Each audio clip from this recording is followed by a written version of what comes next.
ಅಲ್ಲ ಅಷ್ಟ ದುಡ್ಡನ್ನ ಅವಲ್ಲಿ ಬೆಳಿಗ್ಗೆ ಉಪಯೋಗ ಮಾಡ್ತಿರ್ತಾನೆ. ಇಲ್ಲ ಹೊರಗಿನ ಸಾಲ ತರಬೇಕಾಗ್ತದ. ಈಗ ಇವ್ರು ಕೊಡೋದಕ್ಕ ಹೊರಗಿನ ಸಾಲ ತರಬೇಕ 2 3 ಹೆಂಗೆ ಹೇಳ್ತಾರೆ. ಏನು ಅವ್ರು ಮಾತಾಡಿದಂಗ್ರಿ 5% ಆ್ಯಕ್ಚುಲಿ ಹೇಳ್ತೀನಿ ಜ್ಯೋತವ್ರವ್ರ, ರೈತರ ಹೆಂಡ್ರಕ್ಕೆ ಒಳಗೆ ಗುಳದಾಳ ಸಹಿತ ಉಳಿಬಾರ್ದು. ಹೌದು, ಒಕ್ಕತ್ತಾನೆ ಇದಕ್ಕೆ ಅಷ್ಟೆಲ್ಲ ಖರ್ಚು ಮಾಡಿ ಪಾಪ ಬೆಳಿತಾನೆ.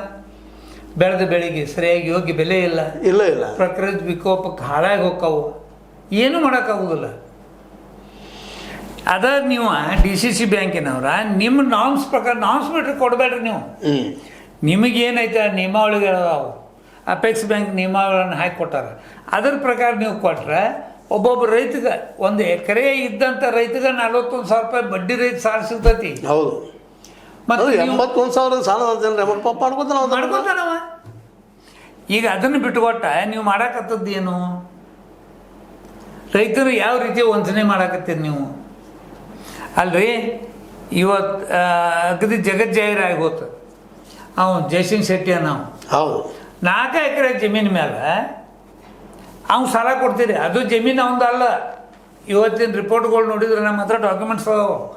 ಆ ಜಮೀನು ಅವಂದು ಅಲ್ಲ, ಸರ್ಕಾರಿ ಜಮೀನು.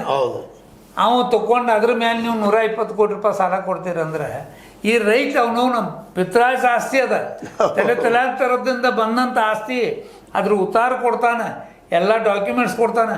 ಅವ್ನು 40,000 ಕೊಡ್ತೀರಿ? ಇದೆಲ್ಲಿ ನ್ಯಾಯ ಇದೆ? ನಿಮ್ಮ DCC ಬ್ಯಾಂಕ್ ಉದ್ದೇಶ ಏನು?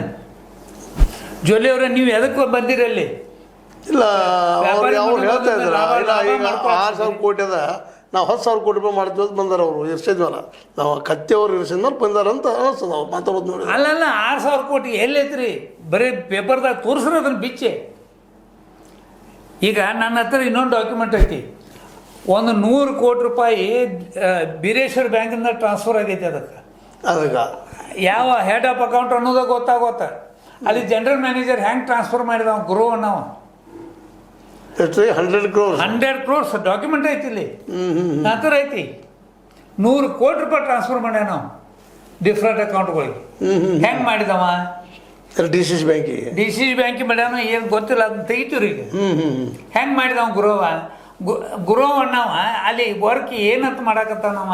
ಇನ್ the interest of bank, share holders ಅಥವಾ ಡಿಪಾಸಿಟರ್ಸ್ ಅಂತ ಮಾಡಾಕತ್ತಾನೋ, ಏನು committee in favour of committee ಮಾಡಾಕತ್ತಾನವ? ಇದು ತಿಳಿವತ್ತಲ್ಲ ಇಲ್ಲಿ.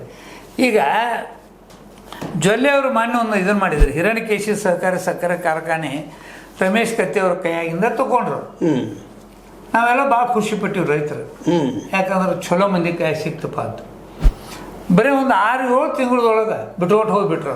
ಹೌದು, ಇವತ್ತು ಅಲ್ಲಿ ಇವನ್ನ ನಂಬಿಕೊಂಡು, ಜೊಲ್ಲೆಯವರು ನಂಬಿಕೊಂಡು ಏನು ಕಬ್ಬು ಕೊಟ್ಟಾರಲ್ಲ ರೈತರು, ಅವ್ರ ಗತಿ ಏನು?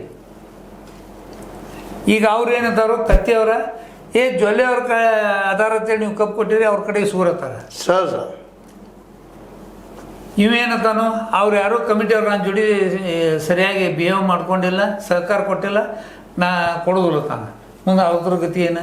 ಮತ್ತೆ ಅಲ್ಲಿ ದುಡಿಯಾಕಿದಂಥ ಕಾರ್ಮಿಕರ ಗತಿ ಏನು? ಪೇಮೆಂಟ್ ಉಳಿದೆಲ್ಲ ಹೆಂಗೆ ಮತ್ತು ನಡೆದದ್ದು ಏನಿದೆ ಅಂದ್ರೆ, ಇವ್ರು ಲಾಭ ಆದ್ರೆ ಅಷ್ಟ ನೋಡೋರು, ನುಕ್ಸಾನ ಆಕೈತೆ ಅಂದ್ರೆ ಅದ್ರ ಸನಿಯಕ್ಕೆ ಹೋಗೋರಲ್ಲ. ಮತ್ತು ಅದ್ರಲ್ಲಿ ನುಕ್ಸಾನ ಆಕೈತೆ ಅನ್ನೋದು ಗೊತ್ತಿದ್ರು ಮತ್ತೆ ಅಲ್ಲಿ ಯಾಕೆ ಹೋಗಿರಿ ನೀವು? ಚೇರ್ಮನ್ ಯಾಕೆ ಅಧ್ಯಕ್ಷರಾಗಿ ಯಾಕೆ ಹೋದ್ರಿ? ಹೌದು. ಈಗ ಡಿಪಾಸಿಟ್ ಕಡಿಮೆ ಆಗಾಕತ್ತೈತೆ ಅಂತ ಹೇಳಿದ್ರು ಇವರು.